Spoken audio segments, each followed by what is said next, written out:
네, 전일장 국내 증시 상황 그리고 어제 미국 증시는 노동조를 맞아서 수장을 한 가운데 지난주 또 전반적인 글로벌 증시 상황도 체크를 해보도록 하겠습니다. 센터장님 안녕하세요. 네, 안녕하세요. 네, 자, 어제 국내 증시 반등을 보이긴 했습니다만 지난주 주간 단위로 봤을 때 뭐 국내 증시도 마찬가지고 미증시가 전반적으로 좀 조정을 받는 분위기였고 특히 나스닥 그동안 거품 논란이 있었잖아요. 그런데 이 거품이 꺼지는 것 아니냐라는 우려가 나올 만큼 이틀 연속 큰 폭으로 떨어졌어요. 네, 맞습니다. 사실 지난주 일주일 전에 제가 나와서 미국의 나스닥 중심으로 좀 그 조정 가능성이 계속 좀 높아지고 있다 말씀을 드렸는데 뭐 그 까마귀 날짜 배 떨어진다고 목금 동안 이틀 동안 좀 한 6% 이상 좀 빠졌습니다. 기본적으로 이것은 이제 어찌 보면 한국 시장이 먼저 보여줬다고 볼 수 있을 것 같고요. 차트를 한번 열어봐 주시면 좋겠지만 저희가 8월 중순부터 한국 시장이 미리 조정을 좀 받았습니다. 코스닥 시장이 먼저 한번 빠졌었고 그다음에 코스피 시장이 빠졌다가 좀 회복을 했고요. 반면에 이제 뒤늦게 나스닥 시장이 지금 지난주부터 이제 조정을 받으면서 어찌 보면 한국 시장 자체가 역시 이제 선도 지표다, 전 세계의 일종의 리딩 인디케이터 역할을 하고 있다라는 것이 다시 한번 좀 증명이 된 그런 한 주간의 장세였다. 이렇게 보시면 좋을 것 같습니다. 보통은 왜 미국하고 커플링 된다고 해서 뉴욕 증시 흐름을 국내 증시가 많이 받는 모습이었는데 오히려 국내 증시가 흐름을 조금 선도하는 모습이다라는 말씀이신 거죠? 적어도 이제 이번 단기 조정에서는 그것이 나타났다 이렇게 볼 수 있을 것 같습니다. 그러면 왜 이런 조정이 나타났는지도 좀 체크를 해봐야 될 것 같은데 사실 그동안 시장 상승은 어떤 펀더멘털보다는 유동성의 힘으로 올라왔잖아요. 그러면 이런 유동성에 있어서 좀 이제는 기대보다는 좀 경계 심리가 좀 커졌다라고 봐야 될까요? 네, 그 좋은 지적을 주셨는데 사실은 연준이 3월 말 이후부터 가파르게 그 유동성 공급을 시장에 해주면서 즉 자산 매입을 해주면서 시장이 빠르게 이제 회복을 했었습니다. 지금 차트가 띄워졌는데 보시면 아시겠지만 저기에 이제 연준의 자산 규모의 추이고요. 보시면 아시겠지만 3월 이후부터 가파르게 6월까지 늘어났다가 그 이후부터는 좀 옆으로 횡보를 하고 있습니다. 소강 상태를 보이고 있고요. 그 기간 동안 아까 보셨듯이 주식시장은 7, 8월 동안 그 횡보하는 그 연준의 자산 매입에서도 보고 계속 지금 올라갔었습니다. 근데 다음 페이지 보시면 요거를 이제 저희가 주간 단위로 끊어놓은 차트인데 보시면 아시겠지만 정확히 4월 달에 집중된 자산 매입 이후에 급격하게 줄어들다가 6월 달 들어서는 일부 마이너스가 났고요.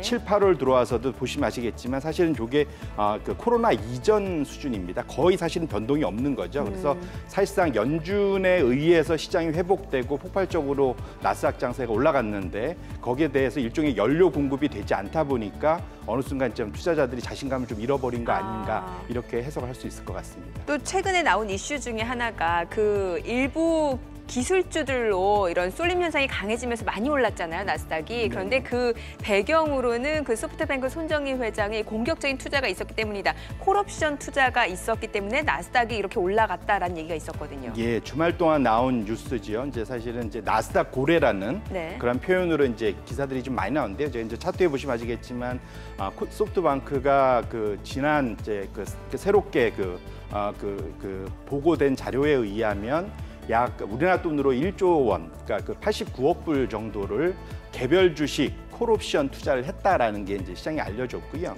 요게 이제 사실은 이걸 환산을 해보면 어느 정도 되는 규모냐 하면은 기사에 따라 다르지만 이게 우리나라 돈으로 1조 원 투자했지만 콜옵션이기 때문에 레버리지가 상당히 큽니다. 그래서 실제로 산 규모는 대략 우리나라 돈으로 40조에서 한 60조 사이를 산 효과를 지금 발휘하고 있는 콜옵션이거든요. 레버리지를 일으킬 수 있기 때문에. 네, 맞습니다. 사실 그러니까 그 선물보다도 옵션 거래가 훨씬 더 레버리지가 크거든요. 그러니까 미래에 그 정한 가격으로 살 수 있다라는 거고 이게 시장 상승을 기대할 때 베팅하는 투자 방식인 거잖아요. 맞습니다. 근데 더군다나 지수도 아니고 개별 주식, 근데 개별 종목도 소위 빵이라고 알려진 대형 기술주에다가 집중 투자를 하다 보니까 7, 8월 달에 대규모 상승의 그 뒷배경에는 이러한 대규모 투자들이 콜옵션 위주의 투자가 있었다 해석할 수 있을 것 같고요. 그것이 실질적으로 이제 데이터로 나타나는 게 다음 페이지에 보시면은 그 차트를 한번 열어봐 주시면 다음 화면이요. 저 위에 보시면은 하늘색과 그 위에 있는 건 인덱스 콜옵션, 풋옵션입니다. 보시면 아시겠지만 인덱스와 관련된 콜옵션, 풋옵션은 그 상당히 간격을 유지하면서 같은 방향으로 움직이고 있지 않습니까? 근데 저 아래쪽에 보시면 짙은 파란색이 개별 종목 풋옵션, 예. 빨간색이 개별 종목 콜옵션입니다. 최근에 개별 종목 콜옵션이 엄청나게 올라가네요. 맞습니다. 예. 그러니까 원래도 같은 사실은 인덱스 풋콜 그 거래와 똑같은 방식이었다가 지금 3월 달 이후부터는 개별 종목 콜옵션이 급격하게 한 3배 이상 증가를 합니다. 결국은 예. 개별 종목, 특정 종목들의 거래가 엄청나게 몰리면서 레버리지를 엄청나게 사용하고 있다는 그러한 결과가 이제 나타난 데이터고요. 다음 페이지 보시면 이런 것들이 아까 그 소프트뱅크처럼 대형 기관 투자자들뿐만 아니라 사실은 개인 투자자들에게 상당히 많이 퍼져 있다는 겁니다. 이런 콜옵션도 개인 투자자가 많이 베팅을 했네요. 네, 보시면 예. 아시겠지만 저 아래 이제 하늘 섹션이 우뚝 지금 서 있는 걸 보실 수 있는데 저게 이제 소위 말하는 개인 투자자들의 개별 종목 콜옵션의 사용 규모인데 사실 연초의 평균 수준에 대비해서는 거의 10배 이상 예. 그게 7, 8월 달에 늘어났습니다. 결국은 시장에 상당한 레버리지를 들여서 투자를 하고 있기 때문에 역으로 이제 그 변동성에 상당히 취약한 그래서 만약에 올라갈 때 급격하게 올라갔지만 빠질 때도 급격하게 빠질 수 있는 구조적인 그러한 그 투자 방식이 지금 시장에 있다 이렇게 보셔야 될 것 이게 같습니다. 사실 하이 리스크 하이 리턴이라고 해서 콜옵션 자체가 레버리지 상품이기 때문에 아무래도 이렇게 얻는 수익이 많은 만큼 또 떨어질 때는 그만큼 손실도 굉장히 커질 수 있다라는 거고 이게 개인 투자자는 이런 손실을 감내하기가 쉽지 않다라는 거잖아요. 예, 사실 예. 이제 저희가 2000년도에도 몇 번 봤지만 소위 이제 이런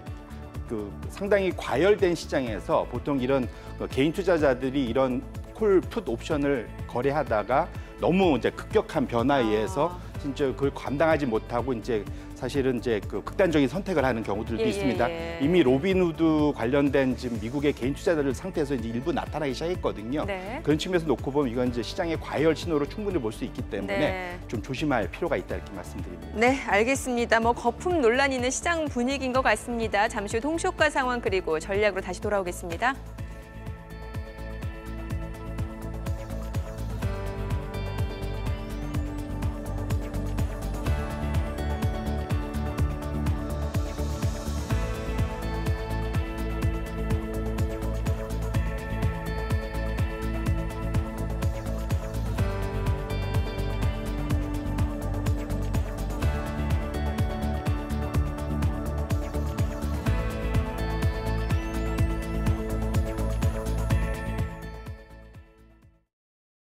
그럼 이어서 전문가 연결해서 개장 전 3분 전략 세워보도록 하겠습니다.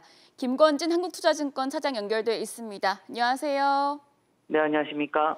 네, 차장님, 뉴욕 증시가 노동절로 어제는 휴장을 했는데 지난주 같은 경우에는 미 노동부의 8월 실업률 감소에도 불구하고 하락세로 마감을 했습니다. 특히 나스닥 같은 경우는 장중 5% 급락하기도 했는데요. 국내 증시 오늘은 어떻게 보시나요? 네, 주가에 대한 흐름이 계속해서 지금 현재 여전히 유동성에 대한 흐름이 좀 더 강해 보인다라는 얘기를 해드리겠고요. 지금 나스닥 선물을 보시면 또 미국, 유럽의 증시나 이런 것을 따라서 지금 현재 안정화가 되어 있는 모습이 나타나고 있습니다. 즉, 우리나라 시장에서도 오늘 시장은 좀 안정적이다라는 거 안내를 해드릴 수 있을 것 같고요. 또 유동성이 워낙 강하게 지금 현재 계속해서 시장에 지금 현재 존재하다 보니까 조금 하락하더라도 주가에 대한 흐름이 다시 한번 상승할 수 있는 흐름이 좀 더 많이 나타날 수 있을 것 같다라는 판단하시면 될 것 같습니다.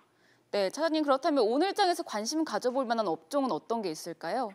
어제 이제 버라이즌에서 삼성전자에 대한 흐름이 나타났다는 거 여러분 잘 기억하실 겁니다. 바로 이 5G에 대한 이런 이슈가 지금 현재 나타나고 있다. 즉 우리나라 증시에서도 지금 5G에 대한 이런 종목 많이 올라왔지만 추가적인 상승이 가능할 수 있지 않을까라는 생각을 하시면서 5G 관련된 주식들 관련해서 오이솔루션이나 서진 시스템이나 이런 관련된 이런 종목들 여러분들 계속해서 바라보시면 될 것 같습니다. 네, 5G 관련주 추가 상승 여력이 있다는 말씀 해주셨습니다.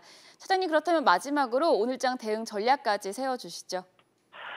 시장이 조금은 매물에 대한 얘기가 계속해서 최근에 좀 많이 흘러나오고 있습니다. 좀 과열된 게 아니냐라는 이런 얘기가 계속해서 나타나고 있고요.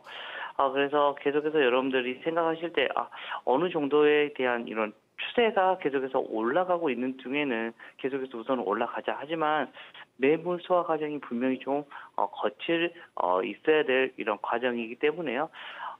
풀 베팅보다는 일부 현금화가 계속해서 진행이 되면서 계속해서 우상향 다 털어버리는 게 아니라 일부 지금 현재 리밸런싱이 좀 필요한 시점으로 지금 현재 다가서고 있는 것 같다라고 생각하시면 될 것 같습니다. 주가의 흐름들 여러분 잘 보시죠.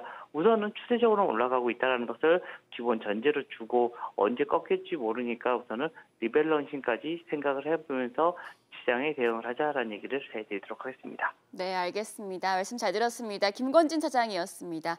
지금까지 개장 전 3분 전략 세워봤습니다.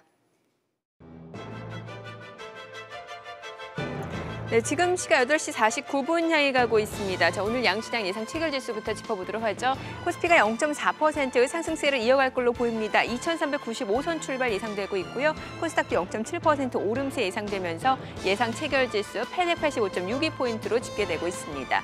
시가총액 상위 종목 예상 체결가 확인해 보겠습니다. 삼성전자가 0.8% 상승 출발 나타낼 것으로 보입니다. 57,000원 예상 체결가고요. SK하이닉스는 0.5% 하락 출발 예상되고 있습니다. 네이버 오늘 반등을 보여줄 걸로 예상되고 있습니다. 이틀 동안 가격 조정을 많이 보여줬었죠. 오늘 예상 체결가 31만 8천 원이고요. 삼성 바이오로직스와 LG화학은 오늘 보합 출발 예상이 되고 있습니다. 코스닥 시가총액 상위 종목 예상 체결가도 확인해 보도록 하겠습니다. 셀트리온 헬스케어가 오늘 0.2% 상승세 이어갈 걸로 보입니다. 어제는 코스닥 쪽에서 제약바이오를 중심으로 상승세가 이어졌었죠. 오늘 장에서도 역시 상승폭 이어질 걸로 보입니다. 다만 상승폭은 조금 제한될 걸로 보이고요. 시젠과 알테오젠 보합 그리고 상승 출발 예상되고 있습니다. HLB와 제넥신도 상승 또는 보합 출발 예상되고 있고요. 최근에 컨텐츠라든지 아니면 또 엔터테인먼트 관련주로 다시 한번 투자자들 관심이 몰리고 있는 상황인데요. 대표적으로 CJ ENM 이틀 연속 주가가 좀 조정을 받았다가 오늘 장에서는 다시 한번 강세가 예고된 상황입니다. 5% 강세가 예상되면서 예상 체결가 13만 4,800원으로 나타나고 있고요. 자, 이 가운데 KMW 1.9% 강세가 예상되고 있습니다. 5G 관련주죠. 자, 2차 전지 관련주 에코프로비엠 오늘 반등 출발 예상되면서 예상 체결가 15만 1,100원으로 나타나고 있는 상황입니다. 지금 시각 8시 50분 지나가고 있습니다. 다시 한번 좀 체크 포인트 좀 정리를 해보도록 하죠. 지금 앞서서 이제 개인 투자자의 이런 콜옵션 매수가 계속해서 이어지다 보니까 사실 시장이 좀 떨어지더라도 쉽게 빠져나오기가 쉽지 않은 구간이다. 그러면 이게 과열 구간이다라고 하면은 뭐 변동성이라든지 아니면 이런 공포 심리도 조금 커질 수 있는 구간이라고 볼 수가 있겠네요. 네, 이게 보통 이제 주식 투자자들 입장에서는 우스갯소리가 있습니다. 항상 자기 주식의 본인의 원금은 항상 고점이다. 이렇게 이제 주가의 이제 고점을 원금으로 보통 생각합니다. 그래서 결국에 무슨 우스갯소리냐면 특정 자신이 원하는 그러니까 소위 매수 가격과 매도 가격이 정해진 상태에서 주식 투자를 하다 보면은 사실은 시장이 흔들리지 않고 사고 팔 수가 있고 기다릴 수가 있습니다. 근데 통상은 보통 이제 주가 흐름을 쫓아가다 보니까 그다음에 보통은 이제 주가가 올라갈 때 자신감이 점점 넘치다 보니까 처음에는 그냥 자신의 이제 개인 돈으로 투자하다가 자신감이 넘치면 이제 신용을 빌려서 레버리지를 일으키는 투자들을 하게 됩니다. 그래서 그런 형태들 자체가 고점 구간으로 나타날수록 변동성을 더 높이는 형태가 나타나고요. 결국은 이것이 이제 거꾸로 보통은 주가가 올라간 상태에서 팔기는 되게 어렵기 때문에 빠지는데 보통 팝니다. 그래서 레버리지를 일으킨 상태에서 주가가 빠질 때는 더 급격하게 본인 입장에선 빠지기 때문에 낙폭이 급격하게 진행이 되는군요. 그래서 아까 모두 말씀드린 대로 고점이 본인의 원금이 되기 때문에 점점 더 빠지다 보면 못 팔다가 실기할 케이스들이 많이 생깁니다. 그래서 가능하시면 제가 말씀드리고 싶은 거는 개인 투자자들 입장에서는 레버리지 활용에 대해서는 상당히 조심하셔야 되고 특히 최근 같은 장세에서는 더욱 조심하셔라 이렇게 말씀을 드립니다. 네, 자 이제 많은 분들이 가장 궁금한 거는 사실 이제 미증시도 그렇고 뭐 나스닥 국내 증시도 그렇고 뭐 지금 좀 보수적으로 보셨던 분들은 분명 이거 거품이다라고 얘기를 하셨을 거고 강세론자 입장에서는 이런 거품이 맞긴 맞지만 지속될 거다. 또 보수적인 입장에서는 이 거품이 꺼질 거다. 지금 조정론에 대해서 여러 가지 이제 얘기들이 많이 나오고 그러다 보니까 뭐 9월 위기설까지 나오고 있는 상황인데 미증시 먼저 얘기를 좀 여쭤볼게요. 이틀 동안 큰 폭의 조정을 받았습니다. 그리고 한 주 동안 놓고 봤을 때도 조정 흐름이 이어졌는데 이게 조정의 시작일지 아니면은 단순히 이보 전진을 위한 일보 후퇴, 건전한 조정이라고 봐야 될지 많이 궁금하실 것 같아요. 뭐 결론부터 말씀드리면 그러니까 최근에 사신 분들한테는 건전한 조정은 아닐 것 같아요. 왜냐하면 그러니까 예. 손실을 봤을 테니까. 근데 예. 이미 바닥에서 사셨던 분들은 충분히 여유가 있기 때문에 그걸 건전한 조정으로 해석을 할 수 있을 것 같고요. 이제 다만 이제 저희가 분리해서 봐야 될 거는 대형 기술주에 투자하는, 국내도 마찬가지지만 네. 대형 기술주에 투자하는 그러한 추세 자체에 대해서는 분명 이제 조심할 타이밍은 이제 오고 있다. 그런 트렌드의 변화에 대해서 조심할 필요가 있다 말씀을 드리고요. 혹시 이제 차트를 예. 미리 열어봐 주시면 16번 차트입니다. 네. 사실은 이제 미국 시장 16번 차트입니다. 보시면 아시겠지만 기본적으로 시장 자체가 이게 이제 재밌는 차트인데 미국과 세계의 동일 가중 지수라는 겁니다. 이제 S&P 500을 그냥 n분의 1로 투자한 거. 그다음에 미국 전 세계 지수도 n분의 1로 투자한 네. 이런 식으로 했을 때 보시면 아시겠지만 연초를 겨우 연초 수준까지도 못 와 있습니다. 아직 회복이 덜 된 거. 맞습니다. 결국은 예. 이게 거꾸로 말하면 대형 기술주 위주로만 시장이 지금 가 있고 나머지 장은 이제 연초 수준까지 겨우 와 있는 상태이기 때문에 일부 종목으로 쏠려 있는 거네요. 맞습니다. 예. 그러니까 두 개를 좀 구분해서 볼 필요가 있다 말씀을 드리고 결국은 미국의 나스닥 중심의 조정이 올 때 전 세계적으로 다 같이 빠질 거냐에 대해서는 이걸 봤을 때는 좀 억울한 측면이 있다. 그러게요. 이런 말씀 드리고 싶고요. 다음 페이지에 보시면 아시겠지만 이게 이제 소위 말하는 빵, 이제 예. 애플, 아마존, 뭐 마이크로소프트 이런 것들의 소위 200일 평균선 대비 현재 주가를 나타내는 겁니다. 밑에 네. 보시면 노란색이 200일 이동평균선이고요. 저 위에 있는 게 현재 수준인데 보통 이게 지금 차이가 지금 40% 이상 납니다. 200일 평균선을 보는 이유가 뭐냐면 기본적으로는 소위 평균 회귀, 예. 민 리버전 때문에 이제 기본적으로 장기 차트에서 이것이 왔다 갔다 하거든요. 근데 네. 이것이 벌어지면 벌을수록 기본적인 속성상 기술적으로 이것이 되돌림이 올 수 있습니다. 그러면은 빵으로 대표되는 그런 기술주들은 이동 평균선 흐름과 일치하는 정도로 회귀할 수 있다. 주가가 조정을 받을 수 있다. 그러니까 그건 이제 상당히 이제 이론적인 거고요. 예. 이제 말씀 주신 대로 이제 기본적으로 이렇게 되면은 이제 이동평균선이 지금 따라 올라가고 있기 때문에 단기 조정이 어느 정도 옆으로 행보하다 보면 이제 어느 순간 맞추겠죠. 그래서 제가 41% 빠진다고 말씀드리고 네. 싶은 건 아니고 예. 기본적으로 이 정도까지 벌어져 있으면 사실은 조정이 충분히 올 만한 그런 타이밍이다라고 말씀을 드릴 수 있을 것 같습니다. 일부 많이 올랐던 기술주 위주로는요. 예. 그리고 이제 사실 다음 페이지에 보시면 예. 그 레벨에 대해서 제가 자꾸 이렇게 말씀을 드린 이유가 이제 전에도 한번 보여드렸던 차트가 업데이트된 건데 10년 단위로 그 시대에 가장 많이 올랐던 자산군들을 표기한 겁니다. 이게 1960년대 맨 왼쪽에 보시면 니프티 50의 대표적인 월트 디즈니. 보통 다시 보면 한 10배 정도 올라갑니다. 한 10년 동안. 그 다음이 이제 보시면 아시겠지만 이제 금이고요. 1970년도에. 네. 그 다음에 이제 80년도에는 일본 니케이 은행 지수입니다. 그 다음에 2000년도 아시는 나스닥 100 지수고요. 예. 네, 그 다음에 이제 사실은 2000년도 넘어와서는 보시면 아시겠지만 소위 커머디티 예. 요게 이제 한 8배 정도 올랐었고요. 지금 빵으로 대표되는 2010년도 이후에 10년 동안의 지수에 보시면 빵 지수 자체가 지금 나스닥 100 수준인 거의 10배를 넘어가는 수준까지 거의 다 왔습니다. 그래서 보시면 아시겠지만 1960년부터 시대를 대표하는 한 세대, 10년을 대표하는 대표적인 자산구는 보통 10배 정도 올라가면 그다음부터 조정이 나타나는 그러한 과거의 경험이 있기 때문에 지금이 이제 최저 금리인 상황이라서 다를 수 있다라고 말 수 있겠지만 항상 지금 트렌드를 놓고 보시면 대략적으로 보통 이 정도까지 오면 이제부터는 좀 조정에 대해서 고민을 할 타이밍이다. 여기서 더 따라가는 거는 사실은 좀 걱정스럽고 이거에 못 오른 종목 쪽으로 보시는 게 좀 더 합리적이지 않을까 이렇게 또 과거 말씀드립니다. 통계로 봤을 때는 이제 뭐 빵으로 대표되는 페이스북, 애플, 아마존 주가가 많이 올랐기 때문에 이제는 뭔가 이제 포트폴리오 재조정을 해야 된다라는 말씀으로 제가 들리는데 네네. 그러면 이런 성장도 사실 유동성의 힘으로 올라왔고 이제 앞서 연준의 자산 매입 그 규모도 조금씩 감소되는 추세다라고 보면은 성장주는 좀 뭔가 상승의 힘을 좀 잃어가는 상황이고 네. 그러면 이제 어떤 쪽으로 봐야 되는 거예요? 경기 민감주인가요? 네, 결국은 지금부터 봐야 될 거는 이제 다음 주에 있을 FOMC 회의 예. 되게 중요하고 그다음에 이제 두 번째로 또 봐야 될 거는 그다음에 이제 9월 8일부터 시작될 이제 미국 의회의 그런 이제 추가 경기 부양책 이게 되게 중요할 겁니다. 그런데 말씀 주신 대로 이제 스타일이 변하려면 결국은 금리가 이제 다시 우상향으로 돌아가야 될 것 같고요. 이제 그런 측면에서 보면 여전히 소위 시장에 대해서 긍정론자들은 초저금리에 대해서 저번 잭슨 홀 미팅 때 약속을 했기 때문에 여전히 성장중 갈 거다라고 말을 하고 있는 이 상태고 반면에 이제 이쪽은 이제부터는 경기 회복에 대한 기대감은 금리가 올라갈 거기 때문에 가치주로 바뀌자라는 두 개가 좀 팽팽하게 맞서고 있는 상황이다. 예. 이 측면에서 저는 굳이 말씀이 이미 많이 올란 성장주보다는 가치주 쪽으로 좀 더 무게를 돌리시는 게 맞지 않을까 좀 말씀을 드립니다. 그러면은 어제 사실 국내 증시에서 보면은 금융주 KB금융이 좀 많이 올랐어요. 이것도 네. 그런 맥락에서도 이해해 볼 수 있을까요? 예, 사실 지난 한 주간 동안 보시면 아시겠지만 미국에서 그 기술주는 빠지지만 은행주는 오히려 예. 올랐습니다. 네. 같은 이 방식으로 보시면 좋을 것 같고요. 그때 말씀드린 대로 지금 미국이 3,800 그 S&P가 하지만 사실은 그 기술주로 계산하면 4,500이 넘고 예. 은행 에너지로 계산하면 2,000밖에 안 된다고 그때 말씀드렸습니다.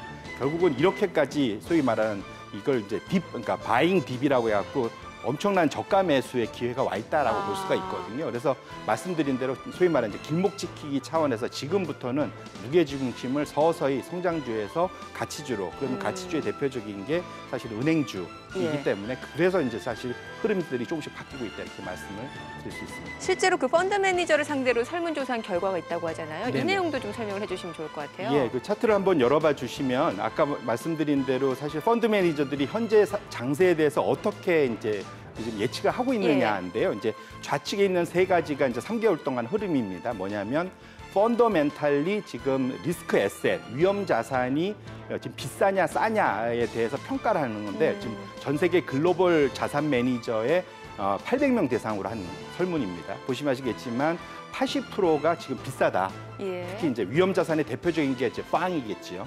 비싸다고 표현하고 있고요. 우측에 이제 저게 뭐냐면 성장주 대비 현재 가치주, 경기 민감주가 어떻게 지금 현재 보면은 50% 이상이 싸다라고 이제 생각을 하고 있습니다. 그렇다면 결국은 그러한 밸류에이션에 대한 평가가 있다면 기본적으로 투자자들은 적어도 기관 투자자들은 기술주에서 점점 빠져나와서 경기 민감주, 대표적인 은행주나 이쪽으로 갈 수 있는 그러한 욕구가 점점 커지고 있다 이렇게 해석을 할 수 있을 것 같습니다. 네, 알겠습니다. 자, 과연 오늘 국내 증시 상황 어떨지 개장하겠습니다.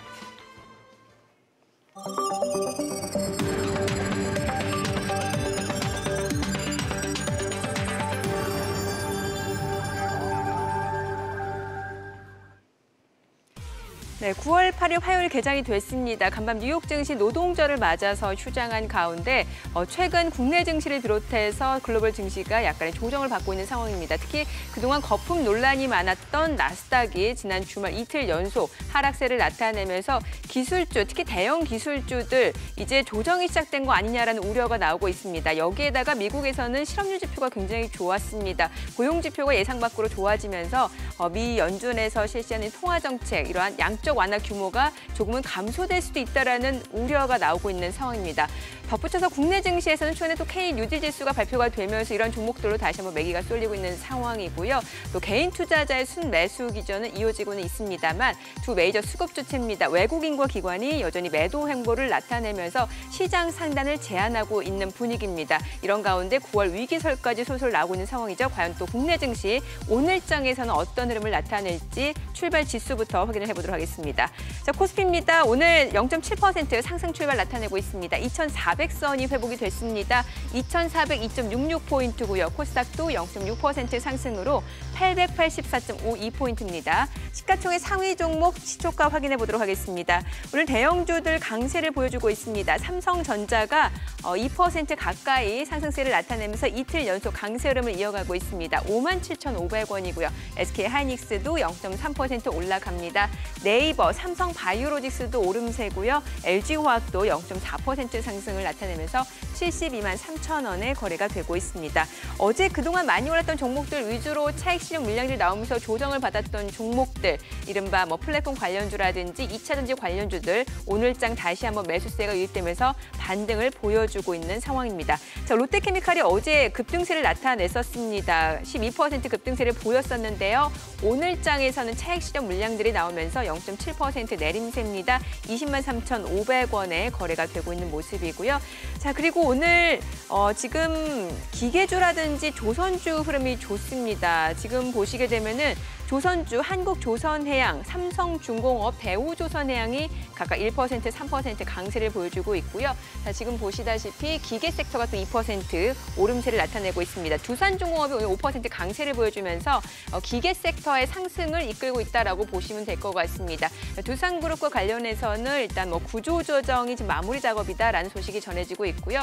자, 이렇게 되면은 재무 구조가 좀 개선될 것으로 기대가 모아지고 있습니다. 자, 두산그룹주 내에서 두산솔루스도 오늘 장에 3.6% 상승세가 이어지고 있는 상황입니다.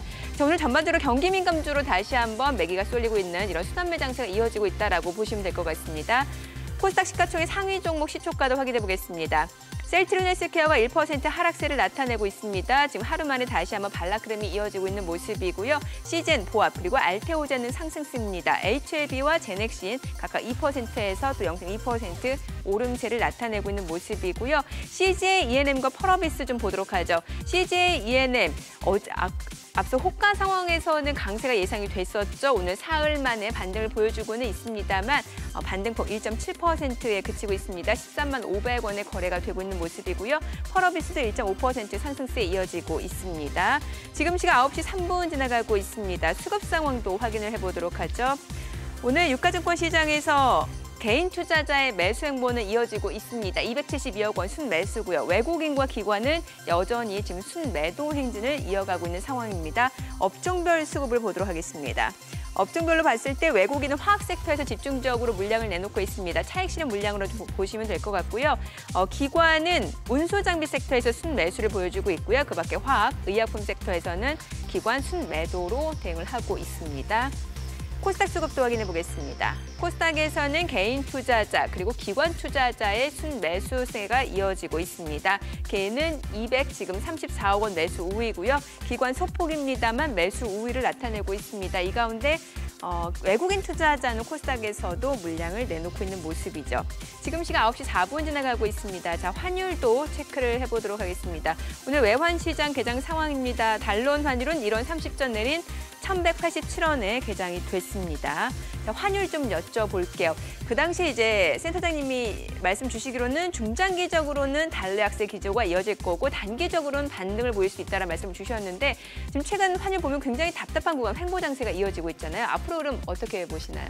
예, 그 방향성만 놓고 보면 말씀드린 대로 계속 저는 달러 약세론자다 이렇게 말씀을 드리고 싶고요. 지금 차트가 좀 열어주신 걸 보면 재밌습니다. 저희가 이게 인간은 이제 스토리텔링을 되게 이야기를 좋아하기 때문에 이게 보시면 이제 16년 주기론입니다. 주기론들 상당히 좋아합니다. 이게 뭐냐면 달러 지수, 무역 거래 기준으로 가중평균한 이제 달러 지수의 흐름인데요. 1970년대 이후부터 보시면 아시겠지만 대략 바닥에서부터 강세 갔다가 다시 약세로 바닥으로 오는 고점 바닥으로 오는 한 사이클이 대략 16년 정도 걸린다라는 것이 이제 그 모델로 이제 최적화한 결과론입니다. 보시면 아시겠지만 지금 이번 주기에서 보시면 바닥은 2009년도가 바닥이었고요. 그다음에 사실은 고점은 2017년도에 고점을 이미 찍었고 그다음부터는 이제 서서히 밑으로 내려올 구간인데 기억하시겠지만 18, 19년도 지금까지 오시면은 지금 미국과 중국 간의 미중 무역 분쟁이 강화되면서 사실은 달러화가 좀 버티고 있는 그런 추세이기 때문에 역으로 말하면은 큰 흐름에 놓고 보면 이 바닥 자체는 이제 사실 내려올 수 있고 요게 다음번 이것이 맞다면 이 다음번 바닥은 2025년 정도입니다. 그러면 지금부터 향후 한 5년 정도는 다운턴으로 보시는 게 맞을 것 같고 단기적으로는 때 말씀드린 대로 미중 그런 분쟁들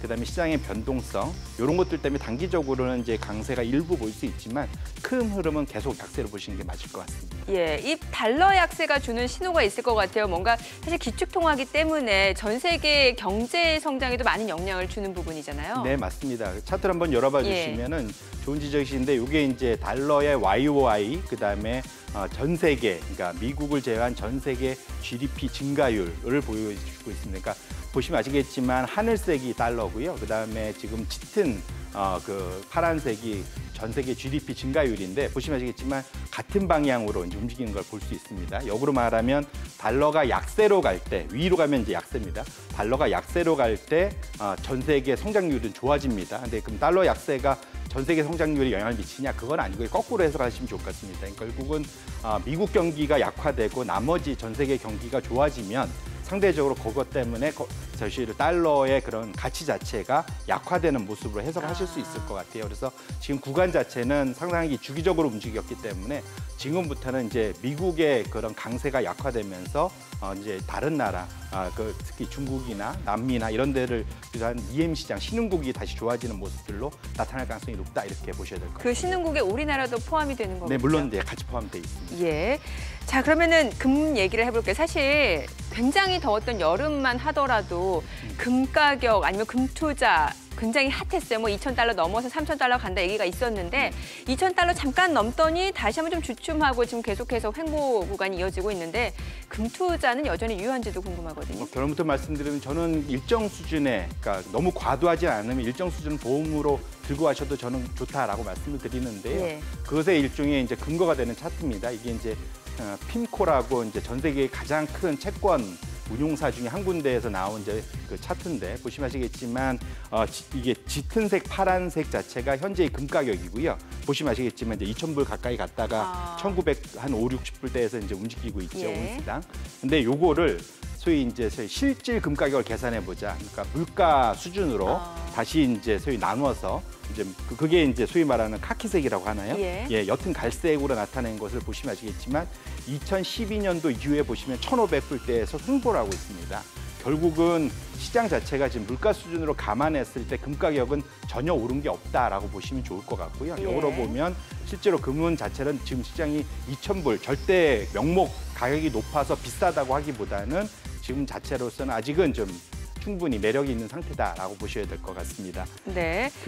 그것이 이제 아까 말씀 주셨던 이제 신흥시장에도 큰 영향을 주는데요. 이제 다음 페이지에 지금 보신 게 아시면 지금 여기에 보시면 지금 짙은색, 검은색 선이 신흥국의 선진국 대비 주가 지수 상대 성과입니다. 보시면은 2000년도에 급격하게 올랐다가 지금 거의 10년째 계속 밑으로 내려오고 횡보를 하고 있죠. 예. 빠지고 있고 반면에 이제 그러니까 그 녹색이라고 해야 되나요? 요 색 자체는 10년 그 금 가격 평균에서 현재 가격이 얼마나 벌어져 있느냐를 나타내는 겁니다. 그러니까 평균 자체는 낮고 최근에 급등을 했기 때문에 벌어져 있지 않습니까? 예. 보시면 아시겠지만 같이 움직입니다. 결국 이게 무슨 말이냐면 금이 어찌 보면 커머디티의 대표적인 걸로 그렇죠. 해석할 수 있고 인플레이션 플레이의 대표적인 겁니다. 그래서 향후 인플레이션을 감안하고 금 가격의 방향성을 보신다면 지금 사실은 방향성 자체는 저 위에 금 가격이 내려온다기보다는 신흥국이 선진국 대비 상대 성과가 올라가야지 맞습니다. 신흥국이 우측으로 올라가게 되는 거군요. 네네. 예. 그렇게 놓고 보신다면 저런 상관관계가 맞다면 저 밑에서부터 올라가는 방향성이 맞기 때문에 결국은 아까 보셨던 달러의 방향성하고 이것들을 같이 보셔야 될 것 같고요. 다음 페이지 보시면 실제로서 자금 흐름도 그렇게 나타나고 있습니다. 이게 보시면 밑으로 내려가면 이제 미국 제외 시장으로 이제 돈이 빠지는 거고요. 위로 올라가면 미국 제외 시장으로 돈이 들어오는 흐름입니다. 예. 서로 빼기를 한 건데 보시면 아시겠지만 사실은 올해 3월달 이후부터는 미국 제외 시장으로부터 미국 이외의 시장으로 자금이 꾸준히 유입되기 시작해서 결국은 지금 최근 들어서 완전히 순유입으로 돌아섰습니다.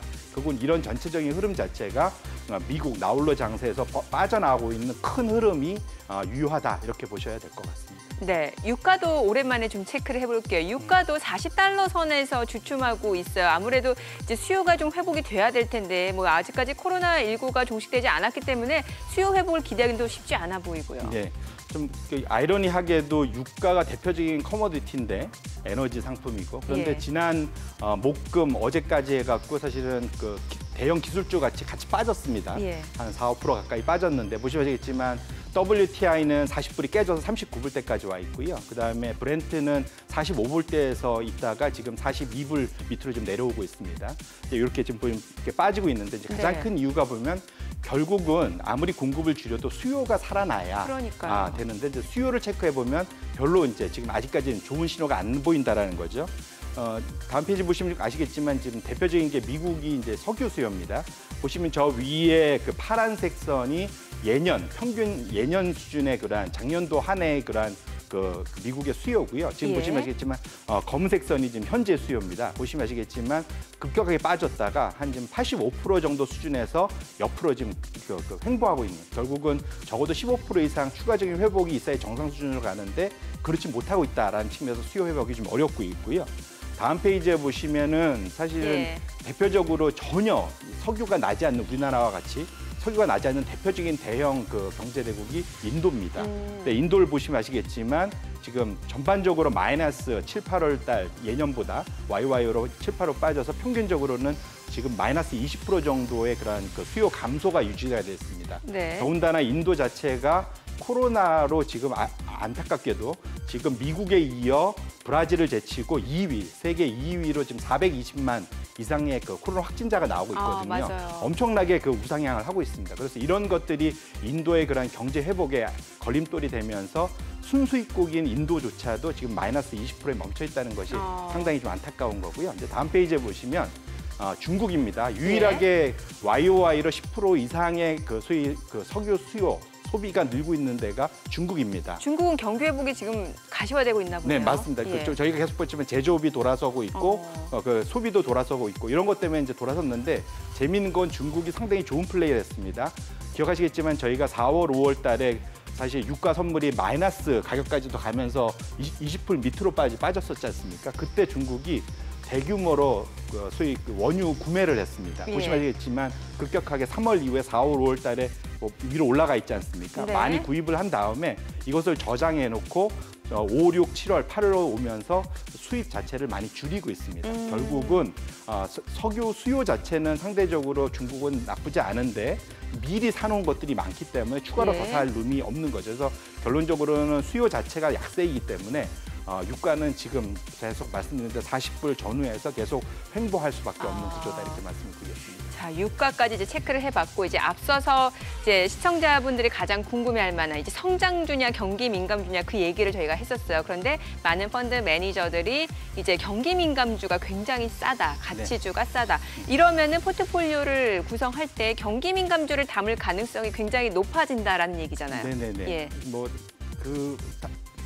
원래 모든 것은 이제 영원한 건 없고 예. 한쪽이 좋다가 보면 이제 다른 쪽이 나쁘고 서로 왔다 갔다 합니다. 이제 대표적으로 지금 차트가 보시면 1930년도 이후에 위로 올라가면 성장주가 그러니까 가치주보다 소위 이제 성과가 좋고 예. 밑으로 내려오면 가치주가 더 좋은 그런 차트입니다. 근데 보시면 아시겠지만 제가 위에 이제 검정색 점선을 쭉 그어놨는데요. 이게 보시면은 과거 평균적으로 지금 가장 최고점 성장주가 가치주보다 많이 좋았던 그 시점들에 제가 점선을 그어놓은 건데 뚫고 올라갔는데요. 예, 맞습니다. 사실은 1930년도의 그런 장기, 그러니까 거의 100년 차트에서 최상위까지 이제 이걸 고점을 뚫고 올라왔기 때문에 사실은 성장주가 여기서 더 계속 우상향한다고 보는 것은 좀 무리가 있다라고 해석을 할 것 같고요. 그래서 결국 평균 회귀의 그 논리 그런 측면에서 놓고 보시면 지금부터는 이제 성장주에서 프로핏 테이킹, 그러니까 이익 실현, 예. 그다음에 이제 가치주로의 그러한 이제 태세 전환에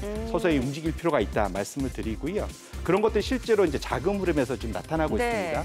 다음 페이지 보시면 아시겠지만 이게 이제 16년도 이후부터 보시면 아시겠지만 밸류 ETF는 계속 올라가고 그다음에 그로스 ETF가 사실은 18년 이후에 급격하게 상승을 했다가 최근 들어서 보시면 갑자기 빠지고 있습니다. 예. 반면에 이제 가치주는 한동안 이제 재미없다가 조금씩 올라가고 있어요. 점진적으로 우상향이네요. 네, 그러니까 예. 지금 가치주에 대한 자신감은 없지만 적어도 성장주가 너무 올라갔다에 대해서는 투자자들이 공감을 하고 있다라고 볼 수 있겠죠. 그래서 예. 그렇게 놓고 보신다면 성장주에 올인하는 전략은 상당히 좀 위험한 상황이지 않겠느냐 이렇게 말씀을 드리겠습니다. 지금 뭔가 포트폴리오 리밸런싱이 좀 필요한 시기다라고 보여지는데 또 한편에서는 이런 얘기도 있어요. 지금 22 이제 통화정책 회의도 이제 예고된 상황에서 뭐 유럽에서도 장기간 저금리 기조가 이어질 것이고 사실 미 연준도 장기간 저금리 기조를 예고를 한 상황이에요. 그러면 시중의 유동성이 풍부하니까 그러면 성장주가 더 올라갈 여력은 있다라고 반박하시는 분들도 충분히 계실 것 같거든요. 네, 맞습니다. 예. 좋은 지적이시고요. 그것이 이제 소위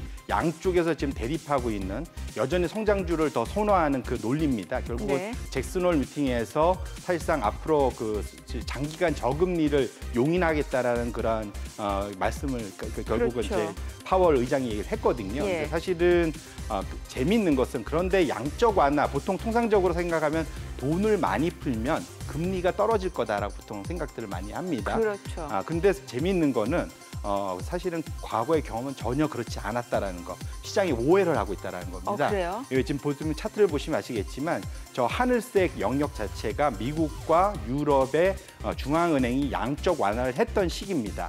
그리고 저 검정색 선이 미국의 10년물 국채 금리, 명목 금리의 추이고요. 보시면 아시겠지만 초기 그 양적 완화를 시작하는 초기에는 저 밑에서부터 떨어지네요. 시작하지만 예. 그 사실은 양적 완화하는 마무리 단계에 보시면 다 올라서 끝이 납니다. 보시면 아시겠지만 지금도 지금 이제 저 밑에서 시작을 하고 있지만 예. 이 양적 완화가 계속 진행되는 기간에 결국에 끝에는 결국 금리가 올라가 있을 거다라고. 앞으로 한 5년 동안은 유지될 거라고 보잖아요. 네네네. 양적 완화 기간이. 그래서 예. 이제 양적 완화 자체가 그러니까 소위 금리가 계속 밑에서 길 거라는 걸 담보하지 않는다는 것이 소위 말하는 저희가 지난 20년간 겪었던 경험이다라고 네. 말씀을 드리고 싶은 거예요. 그러니까 결국은 이것을 혼동하시면 안 된다 말씀을 드리고 다음 페이지 보시면 사실은 결국은 금리라는 거는 실질 금리와 기대 인플레이션의 합의 명목 금리입니다. 그렇죠. 네, 결국은 지금 최근에 보시면 결국은 인플레이션이 올라가면 명목 금리는 같이 올라가는 게 맞습니다. 예. 근데 보시면 아시겠지만 최근 들어서 3월 달 이후에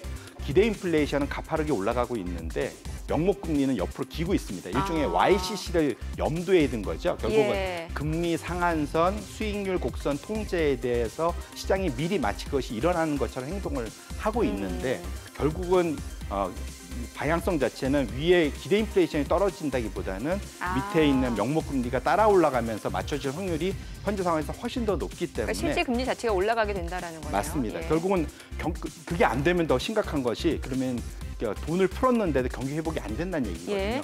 그건 좀 더 심각한 거고요. 결국 상황적으로는 기대 인플레이션이 의미하는 바는 명목 금리가 우상향할 수밖에 없다. 그렇기 때문에 소위 초저금리를 기반한 성장주 투자에 결국 그런 논리로 계속 들고 가시는 거는 네. 점점점 위험해지는 구간으로 가는 거다. 이렇게 말씀을 드리겠습니다. 이러면 금리 인상을 대비하는 정말 은행주, 금융주 투자가 답일 수 있겠네요. 네, 맞습니다. 예. 근데 뭐 계속 제가 지난주부터 이제 거의 아까 말씀드린 대로 소위 딥밸류, 예. 그러니까 가치주가 돼 있는 은행주들의 관심을 가지셔야 되고 특히 국내 같은 케이스는 은행주들이 지금 배당 수익률이 7, 8%까지도 나오고 있습니다. 그렇기 때문에 사실 이런 초저금리 시대에 사실은 그 정도의 배당을 주는 종목들이 없지 않겠습니까? 예. 그렇게 놓고 보신다면 적어도 배당을 깔고 갈 수 있다는 측면에서는 긍정적으로 보시는 게 맞을 것 같고요.